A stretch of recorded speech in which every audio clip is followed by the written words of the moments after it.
বৰহমপুৰৰ বিধায়ক জিতু গোস্বামীৰ বিৰুদ্ধে গোচৰ বিধায়কগৰাকীৰ বিৰুদ্ধে এজাহাৰ দাখিল সাংসদ ৰকিবুল হুছেইনৰ বিৰুদ্ধে এখন সভাত মন্তব্য কৰিছিল জিতু গোস্বামীয়ে নগাঁও সদৰ থানাত এজাহাৰ দাখিল কৰিছে ৰকিবুল হুছেইনে জিতু গোস্বামীৰ বিৰুদ্ধে এই গোচৰ ৰুজু কৰিছে ৰকিবুল হুছেইনে যোৱা 8/9/2024 তাৰিখ সন্ধিয়া প্ৰায় 8 বজাত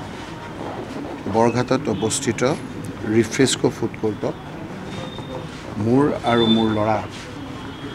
বিৰুদ্ধে বিভিন্ন ধৰণৰ ভয় ভাবুকি দিছে আনকি তেওঁ ঐতিহ্যমণ্ডিত অভিজাত্য থকা অসম আৰক্ষীক তেওঁৰ মতে উঠা বহা কৰে বুলি কৈছে প্ৰশাসন তেওঁৰ মতে চলে বুলি কৈছে আৰু সামগ্ৰী সমষ্টিত মোৰ ল'ৰা মোক আমি জিকিলেও তাত সোমাব নিদিয়াৰ হুমকি দিছে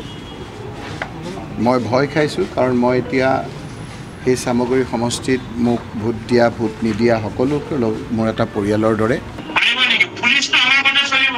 এটা সামগ্ৰী পুলিশ মোৰ মতে চলে সামগ্ৰী